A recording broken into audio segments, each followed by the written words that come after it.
Good morning. My name is Taylor Desseyn. I'm very thankful to be here. This is my very first ever international speaking opportunity. So I'm grateful to be here, grateful for Yost and DevWorld for having me. This is a dream come true, especially because I used to be a recruiter. I still kind of am. I've kind of transitioned to a new role, and I'll talk to you about that, but this is just a huge blessing. And I just thank you for showing up. Again, at a technical conference, you choose to come and watch a non-technical talk. I'm not talking about TypeScript. I'm not talking about the cloud. And I'm definitely not talking about AI. So I'm really, really excited that you're here. So thank you so much. So the talk today is exposing the interview process.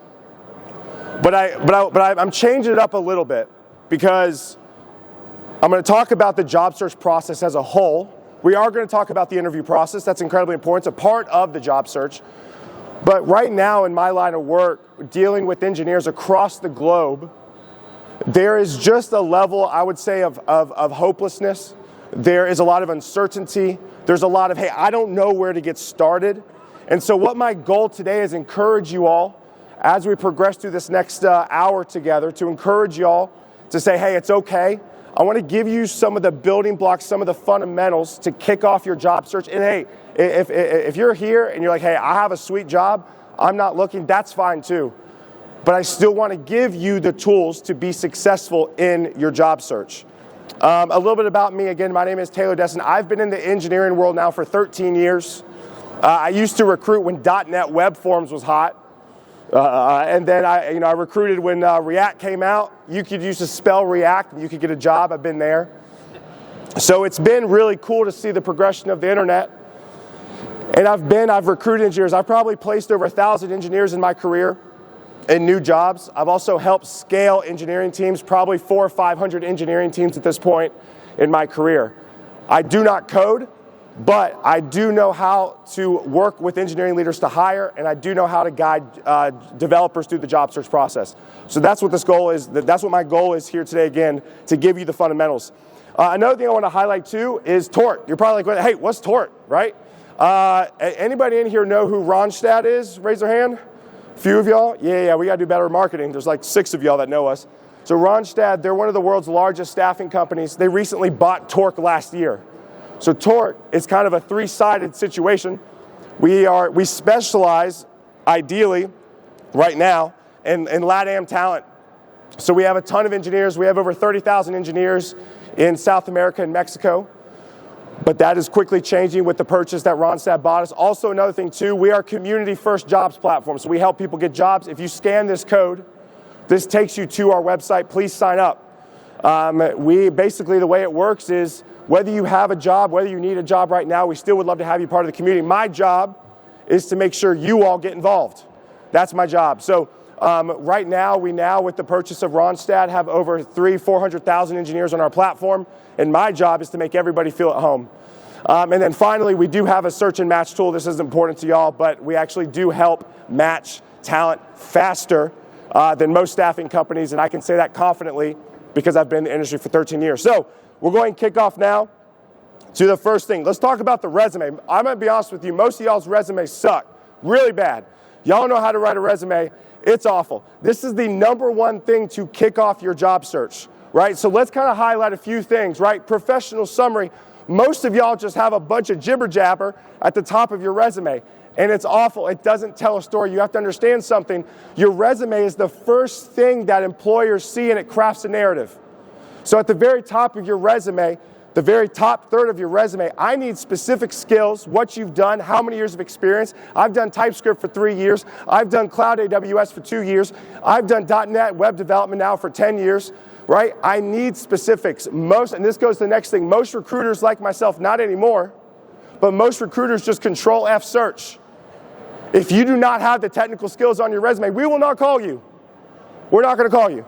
Now, you could be like, well, Taylor, I'm the best .NET developer. I'm the best Java developer. It doesn't matter, because if a recruiter who doesn't know what Java is doesn't see it on your resume, they're not going to call you. Does that make sense? Everybody make sense? Yeah. So most of y'all, again, and most people, most recruiters, most hiring managers only read the top third of your resume. They scan the second page for the top third. So your most important information needs to be at the top third of your resume on both pages. Does that make sense? Also, another thing too, I'm gonna say this now, it's okay to go over one page. How many people in here have a one-page resume? Raise your hand. Go 2 pages, it's fine. No one's gonna hurt you, okay? It's gonna be okay. Go 2 pages, go 3 pages.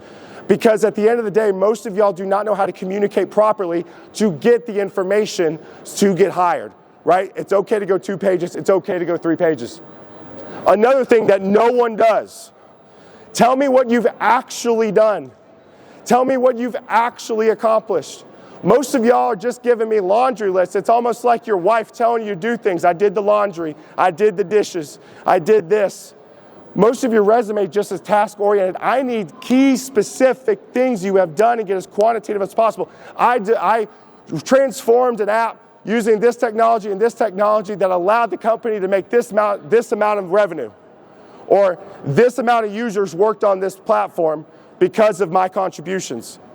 Get as quantitative as possible. I can't stress to you enough, the resume is what gets you in the door, and I think a lot of us just, quite honestly, half-ass our way through the resume. I do curse, I do apologize. I get very excited talking about this stuff. Stop half-assing your resume. This is the thing that gets you in the door. Now, you're probably thinking here, you're like, Taylor, I don't need a resume because I'm good at my job and I have a network. Shout out to you. Shout out to you. But at the end of the day, you're gonna have to have a resume, right? I literally spoke recently. I did a one-on-one with an engineering leader in the US, very networked in, and he and I had a conversation. He was like, you know what? This is the very first time I've had to write a resume in the 10 years of my career. I've been able to get every job by a referral, but this market is not helping. This market is tough, so I worked with him through his resume, and we walked through it. Again, there's gonna come a point in your career where you're gonna have to have a resume, and it's gonna have to be good. Final thing I want to talk about, yes, yeah. What do you think about LinkedIn resumes, which are generated from LinkedIn? That's great, awesome. I'm big on Q&A as well, so if you have questions, feel free to ask. So this question up here was, hey, the LinkedIn generated resume. If your LinkedIn's written well, yes, but most of y'all's LinkedIn sucks.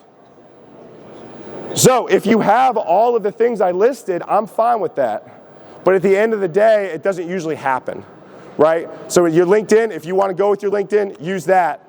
But it's got to be written very well. Most LinkedIns are not written well, okay? Also, another thing too, how many of y'all have multiple columns on your resumes? Yeah, stop that shit. Stop it, it's awful. Knock it off, it's terrible. No multiple columns. You have to understand something. Recruiters right now and hiring managers right now do not have the time to look through your resume, like spend more than 90 seconds on a resume. Every time I open up a resume with multiple columns, I'm like, what is going on? I don't understand what I'm reading. You got words here, you got words here. Some of y'all do 3 columns. Now I'm about to have a conniption when that happens, right? Don't do that, knock it off. 1 column, single, does everybody understand what I'm saying, columns, right? I see some people trying to explain to a column to the next person, right? Just keep it straight, in line. I don't need columns, no columns. Stop that, knock that shit off. All right, is everybody following me so far? Everybody good? Everybody having a good time? Great. If you're not having a good time, don't tell me. All right, exposing the networking. Listen, when we're talking about exposing the interview process, resume is key. But here's the deal. You will not land a job if you sit at home and do nothing, right? It's kind of like dating life, right? You're looking for your significant other. If you're just sitting at home on a Friday night, hoping somebody breaks into your house to find you, that's not going to happen, right? Yeah, yes, everybody nod. Yes, that's right, yes, right? So network, right? That's why I started this entire presentation, networking to the person to the left or right of you.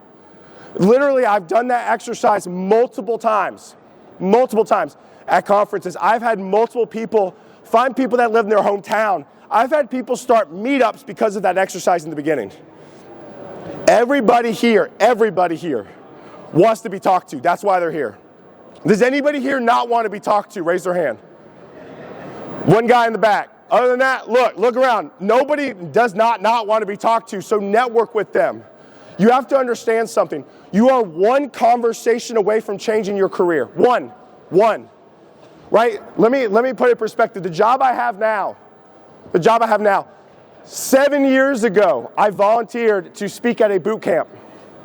7 years ago. It was a very junior boot camp. That's what a boot camp is. A boot camp out of Toronto. Okay? I was so excited, right? I was like, oh, this is my first speaking gig as speaking to a boot camp. I was so jacked up.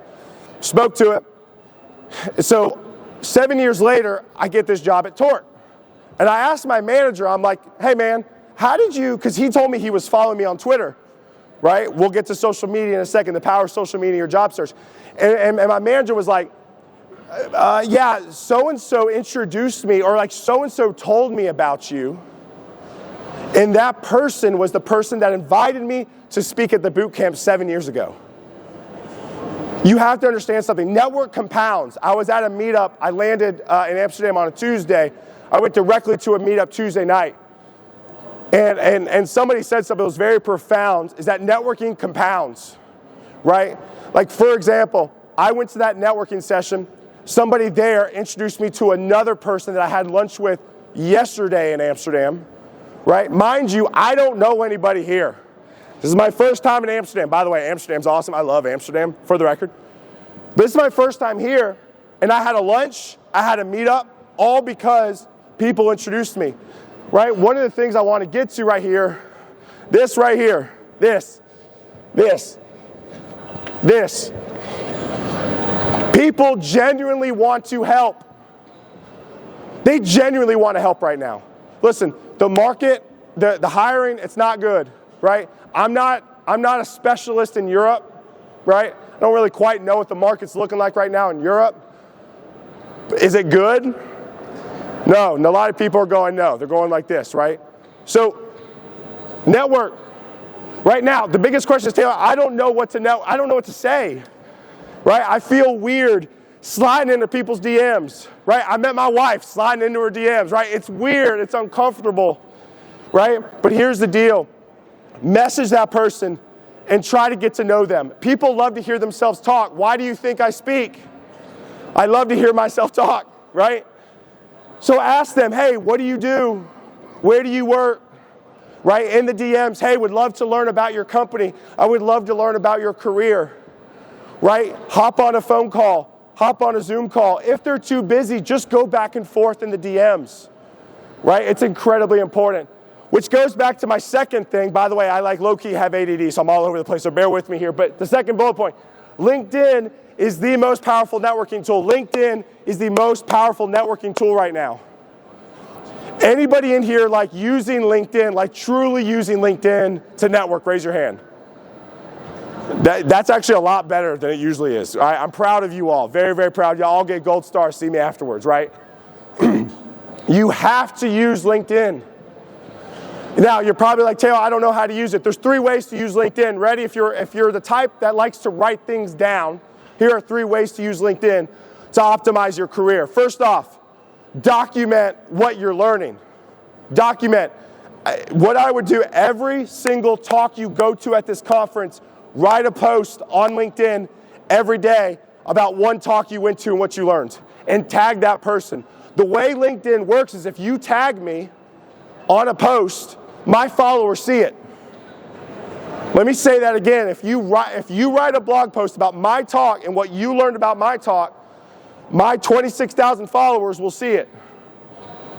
Right? Incredibly important. The second way to optimize LinkedIn when it comes to your job search and the interview process to network is liking and commenting on people's statuses.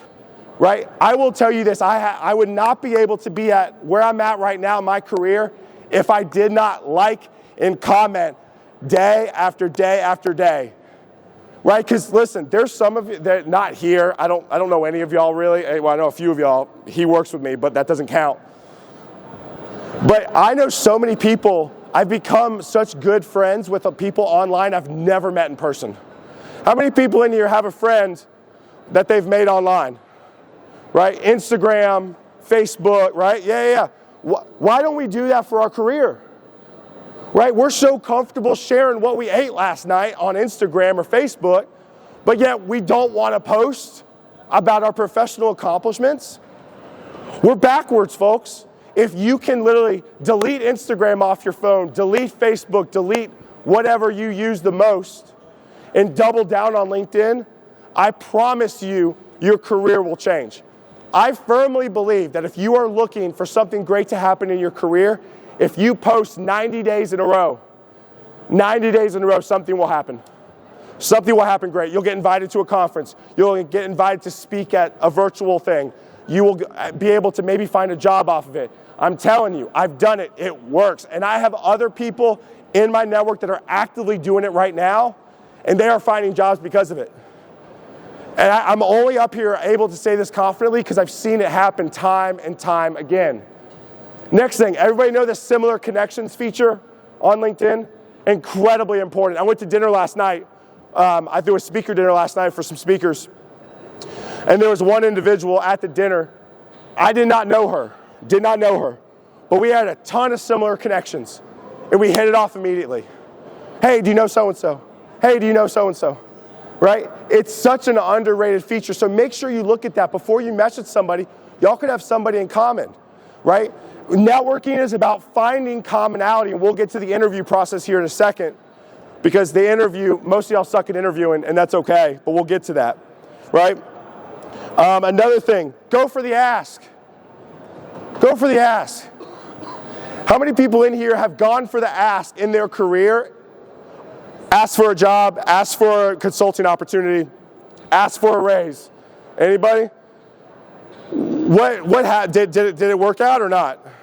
Did it work out? A few thumbs up? It's crazy, right? And guess what? If they say no, guess what?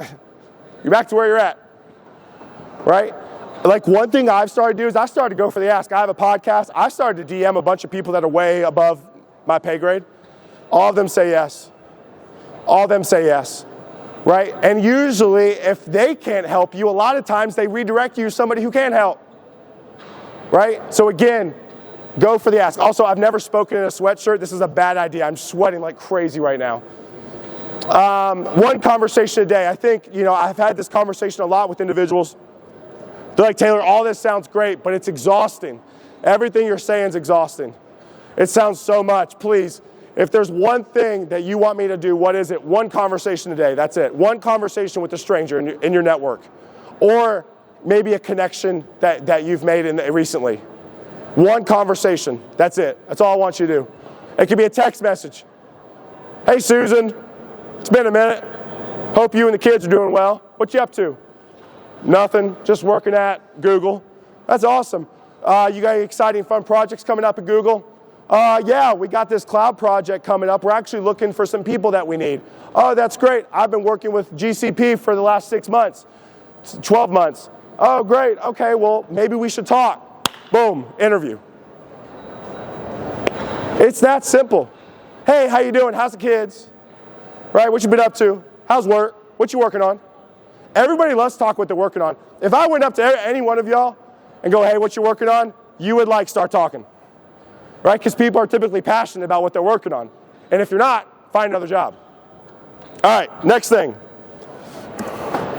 Exposing the interview. All right, this is where we need to talk. Because most people struggle with the interview process.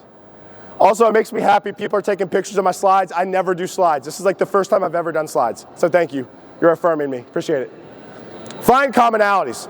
Who in here researches the person they're interviewing with before they interview?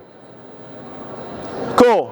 About 75% of y'all. The other 25%, get better. Find commonalities. Maybe y'all went to the same university, right? Maybe y'all both love cooking. Right? Maybe y'all like anime. I don't know. I don't like anime, but maybe you do, right? Find commonalities. I had one quick story. I had a guy interview with me years ago. I was hiring an internal team. And we got on a call and he was like, hey Taylor, I saw you went to University of South Carolina. Or, hey, how was that? Or, hey, you've been at this company for 9 years now. How is that? Or, hey, I saw on your post that you love corgis. I love corgis. I got a corgi, best dog ever, right? How do you think that made me feel? It made me feel good. Where I was like, oh man, like I feel heard. I feel seen. It made me feel good. You know what it did? It changed the complete trajectory of the interview. I had all these questions lined up. And guess what? We started talking about corgis for like 15 minutes. Right? Completely changed. Now, I understand the technical interview. You kind of can't, you got to do the tech interview. I get it, right? I'm not saying every conversation needs to be a date. I'm not saying every conversation you're going to talk about, you're going to turn to a BFF. But do some research, folks. I think right now the big thing, I thought, oh yeah, do the small stuff, right? Here's the deal. People who are getting jobs right now aren't necessarily better than you. They're just doing the small stuff better than you. Put your name on your resume. Not kidding you.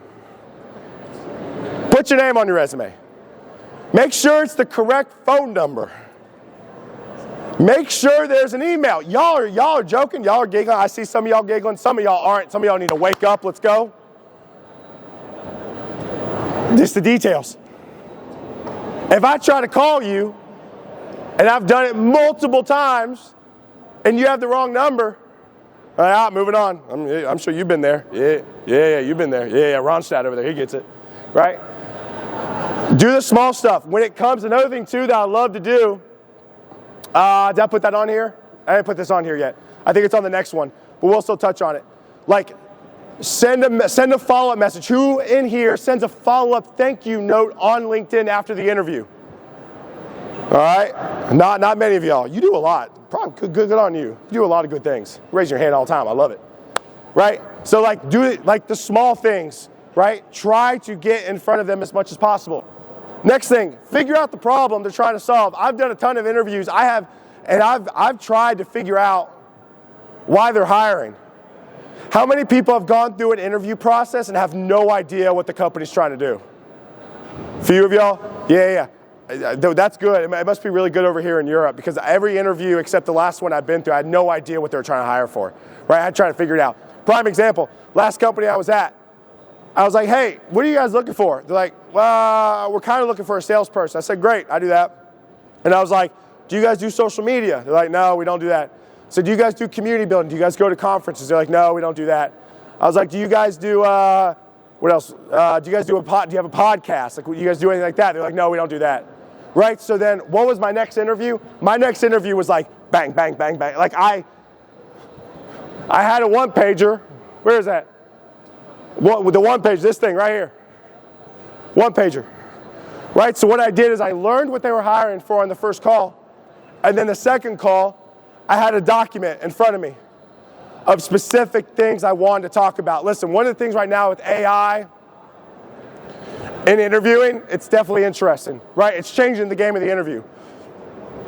I would absolutely make sure you have your resume in front of you and a pen and paper in front of you taking notes and not typing on the computer.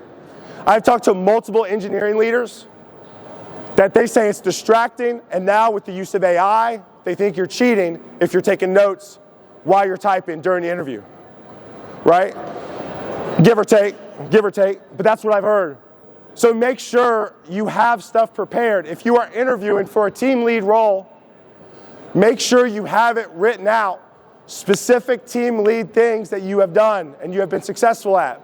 Because the problem is all of us, how many people have gone into an interview and they've completely froze? Completely froze. Yeah. I was like, I don't know, right? Just freeze. And listen, I'm up here running my mouth for a living. It's literally what I do. That's why my voice is going out. I've literally not stopped talking since I've been here. I still forget things. If you do not become prepared, again, the small things. I'm talking about the small things in this talk. Write down your accomplishments. Have it in front of you. Be ready to go. It's incredibly, incredibly important. Research the company. Dadgummit, research the company. So I've been in interviews. I'm like, hey, do you know what this company does? Like, I got no idea. And I'm like, why are we here? Right? I mean, it's just not good. It's just not a good look. Small things, folks, small things. Research the company. Know what they do. Right? If you're asked that interview, you better be able to tell it.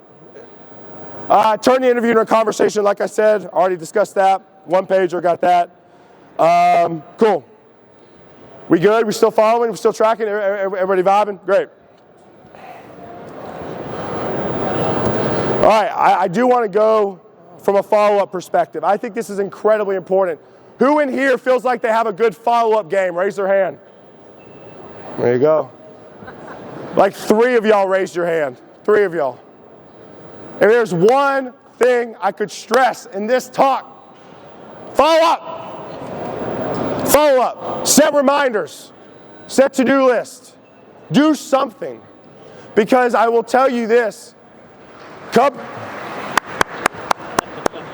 companies have a lot going on. Who's a hiring manager in here? Raise your hand. Yeah. How many of y'all are like just slammed right now? Raise your hand. Right. All right. Some of y'all aren't slammed. That's concerning. But so y'all don't have time to keep up with stuff. Right? Y'all just don't. Y'all trying to manage a team, trying to manage a budget, and then you're trying to interview, and then Scotty's trying to keep up with you and trying to stay on your radar. The only way that's possible is your follow-up. Prime example, the last company I interviewed for. I interviewed with them, got to the final round. The founder was like, hey, we like you, but, I said, but, he was like, we're just not in a place yet to hire you. I said, okay. I said, that's fine. I said, how long, again, follow-up game strong. I was like, how long do you need like for me to follow up? And he was like, well, he's like, follow up with me in a month. I said, okay, that's not gonna happen. I gave him a week. I followed up with him. I said, hey man, I said, just want to check in with you. I know you said a month, but here I am, a week later. Where are we at with the status of this role? He said, you know what, thank you for following up. The candidate we had in the mix was not a fit. Let's go ahead and hire you. Right? It's all about timing. The job search is about timing and staying top of mind. Right? Which is why I talk about LinkedIn a lot. If you are consistently posting and documenting what you're doing, you will stand out. For example, a guy last night at dinner, Aaron, he's leading a workshop today on localization. Highly recommend. I don't know what localization means, but it sounds cool, right? And basically, he literally said the word, if we turned last night into a drinking game, every time he said localization, I would have passed out. He said localization like 60 times last night. So guess what? If I get a localization project, guess who I'm going to call? Aaron. Why? Because he said it over and over and over again. You have to understand from a follow-up perspective, like you got to stay on top of people, right? And people ask me a lot of times, like, Taylor, like, what's the cadence? Like, I don't want to come across as annoying, right? Your message is what's annoying. You not following up is not annoying. I'm going to say that one more time. Your message is the thing that's annoying. You following up is not annoying, right? The message I get where it's like, hey, I followed up with you 7 days ago and I haven't heard anything. What's up? I'm like, shut up, go away. You're mean. I don't like that, right? Stop that, right? Knock it off, right? But if you message me, go, hey, Taylor, I know you're busy. Where's my application status? I know you have a lot going on right now. How does that sound? That's received a lot better, right? So I would follow up every few days, especially if it's early in the process. Follow up. It's incredibly important. Next thing, are you documenting where you are interviewing? We had the first dinner we threw 2 nights ago, had a founder at dinner. He interviewed for 52 companies at one time. 52. I can't even count to 52. And he interviewed for 52 companies. And it was fascinating talking to him because he started to break down, after he got off an interview, he would write how he felt, what was interesting, right? He kind of broke everything down on this document sheet because he was like, there's no way for me to keep up. How many of y'all in here have you documented your job search when it comes to where you're interviewing? A few of y'all?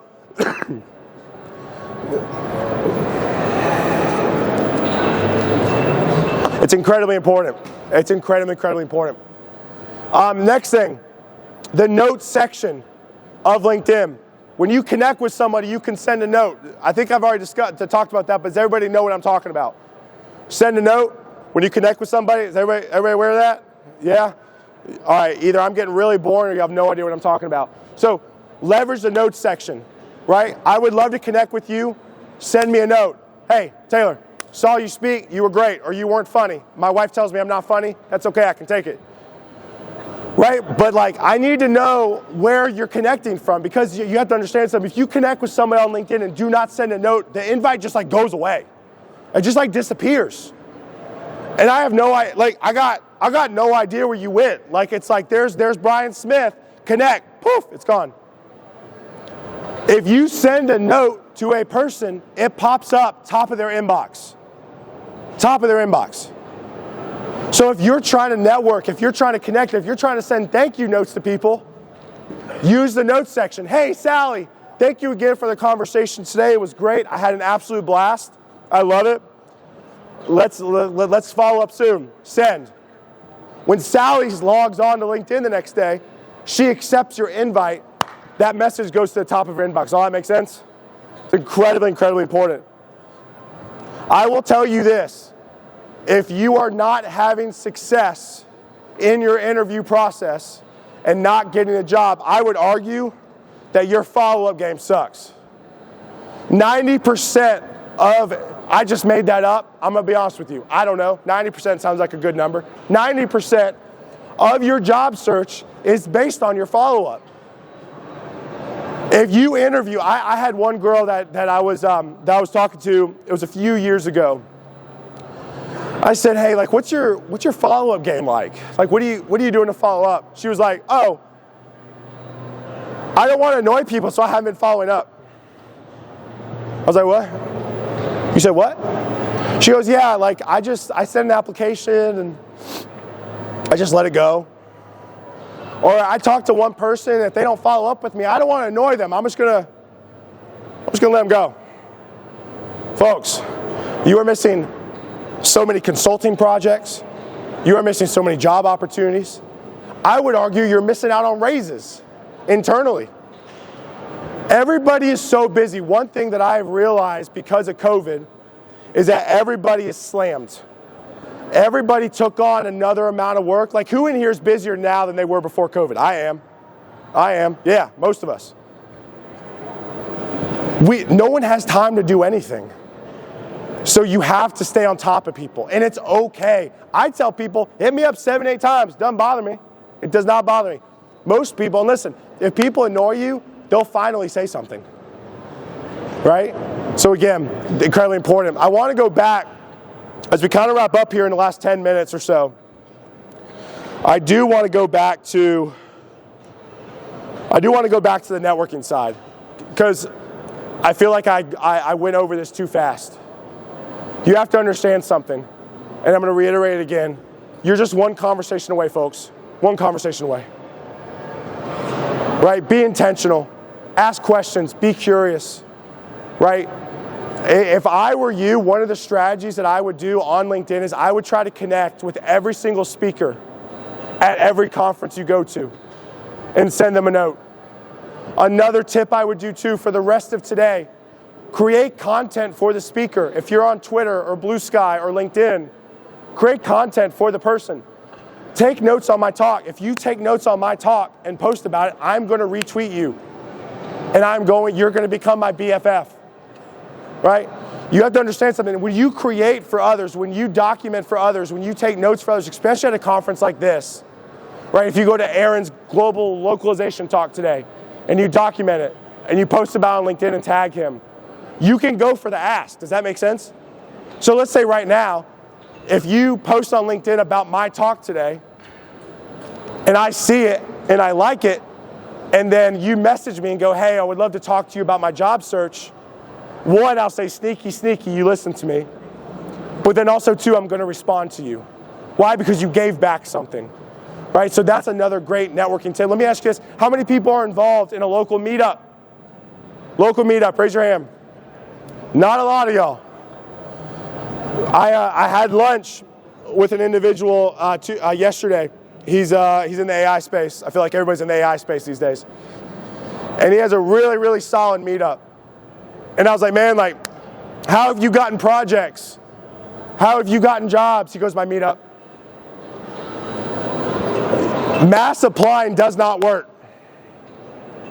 We as human beings confuse activity with productivity. I'm going to apply to 500 jobs today. I did my job. I'm good. Right? I applied to 600 jobs. I'm good.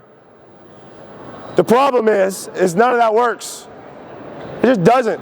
I'm on texting basis with a lot of engineering leaders at this point in my career. They all send me screenshots, 600 applicants, 1,000 applicants, 300 applicants for one job. For one job. Do you think your application is going to get seen? It's not a trick question here. Say no. No. Okay. So again, where's the power right now in today's net? Where is the power to find a job right now? It's the person to the left or right of you.